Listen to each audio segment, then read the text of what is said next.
A puertas de que inicie el periodo legislativo, líderes del Pacto Histórico se reunirán en Paipa, Boyacá, para hablar sobre las reformas sociales que propuso el gobierno de Gustavo Petro. Los líderes y congresistas de la bancada de gobierno definirán este 24 y 25 de enero la hoja de ruta política que enfrentará el país en los próximos meses. Recordemos que las reformas que propuso el gobierno nacional son la reforma a la salud, la reforma laboral y la reforma pensional. Son más de 16 proyectos sociales los cuales se llevarán a cabo a lo largo de este año. Nos comunicamos con Gabriel Becerra, representante de la Cámara y vocero del Pacto Histórico, para conocer más detalles de esta reunión que definirá el futuro del país. Bueno, esta es la primera reunión de la bancada del año. Es una reunión representativa porque estamos los congresistas, tanto de Senado como de Cámara, y adicionalmente también nos acompañan los voceros de los partidos, con la presencia de los ministros del gobierno del presidente Petro, que están a cargo de las reformas, y eso nos permite pues, que sea una reunión con una interlocución de un nivel adecuado, digamos, propio de las responsabilidades que tenemos como proyecto político. Vamos como objetivo fundamentalmente a conocer la presentación que nos haga oficialmente el gobierno de la agenda legislativa general, es lo que en este momento está haciendo el señor ministro del Interior, Alfonso Prada, que nos está contando, digamos, cuáles son las prioridades, cuál es el paquete legislativo del gobierno, por qué comisiones van a entrar,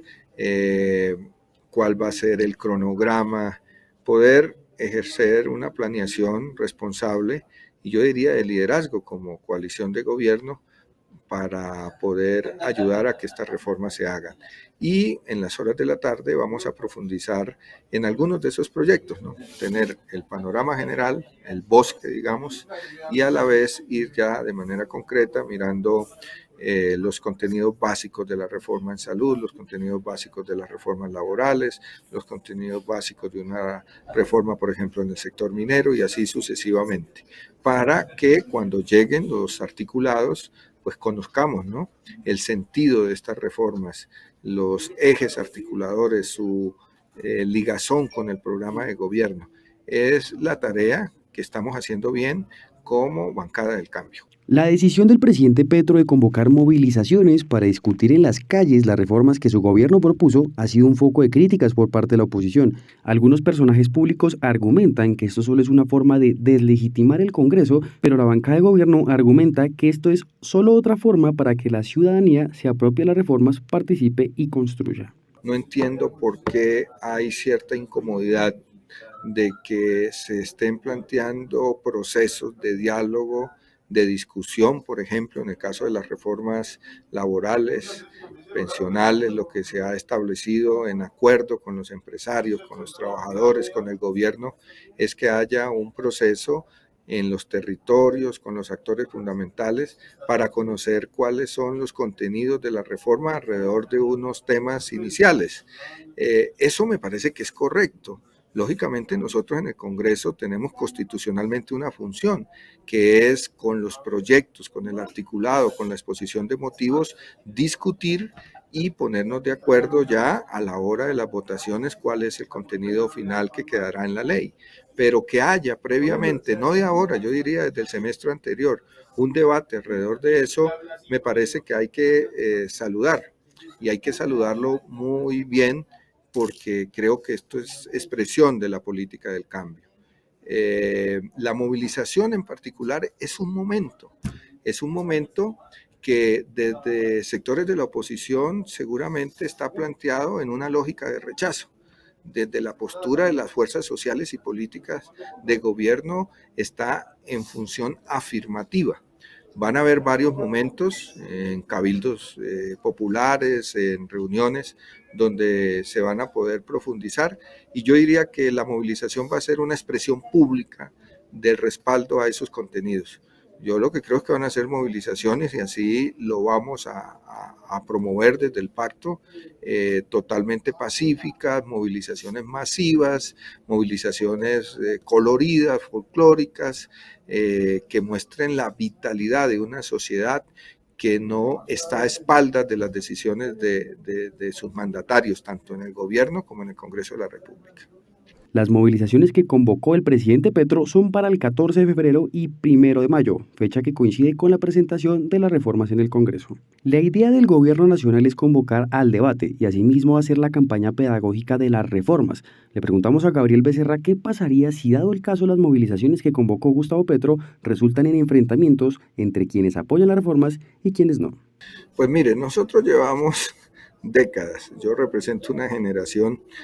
de las últimas, donde hemos ejercido la oposición y donde hemos reclamado el derecho a la protesta. Frente a eso no hay ningún problema por parte del gobierno, que es quien tiene esas responsabilidades de garantizar los derechos, y por parte del Congreso mucho menos, porque nuestro deber ahí sí es sobre todo vigilar, acompañar de que esas garantías, esas libertades, esos derechos se den. Si hay ya acciones de tipo violento, pues tendrán que exponerse sin lugar a dudas a lo que está previsto en la ley,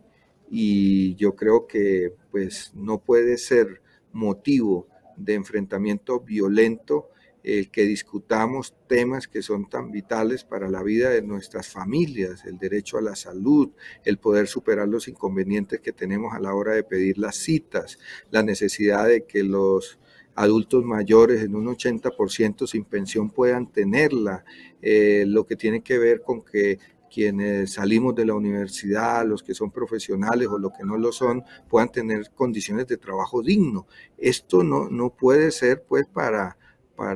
generar violencia, por el contrario, tiene que ser para unirnos. Y pues los temas de orden público los manejará el gobierno en el marco de las leyes, pero la invitación que yo quiero hacerle a la ciudadanía en general, tengan una opinión, sea cual sea, a propósito de estos proyectos, es que el mejor proyecto posible es el que se construye colectivamente con los funcionarios, con los técnicos, con el Congreso, pero sobre todo que entiende la ciudadanía y que la ciudadanía ayuda a legitimar con sus propuestas. Nosotros recibimos un mandato electoral, un mandato que nos dice que hay que avanzar en el cumplimiento de un plan de gobierno. Y lo que vamos a hacer es eso, y eso no tiene que ser motivo pues para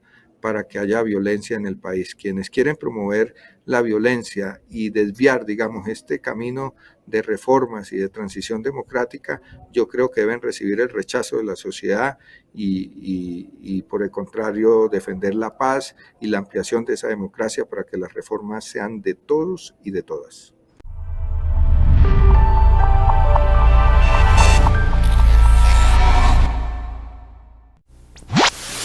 Tenemos que garantizar que esta paz no se nos diluye, no se nos convierte en una paz de los sepulcros. Necesitamos de verdad afirmar un proceso vivo, dinámico, lleno de esperanza. Uno dice unas ideas y no le importa cuáles sean los resultados de las encuestas, porque uno no hace política para estar de acuerdo con las encuestas, sino es un proceso de convicción. Colombia es nuestro país y no hay un viraje en el manejo de la cosa pública por parte del Ejecutivo, pues vamos a ir por un despeñadero sin fin. Aprovechándose de su condición de funcionarios del Estado, segmentos de las Fuerzas Armadas y aún ministros de Estado se empecinan en imposibilitar de que en nuestro país haya la posibilidad de una reconciliación. Los únicos enemigos son los que utilizan el terror, la violencia para acallar al pueblo colombiano, para intimidarlo o para asesinarle a sus más importantes protagonistas.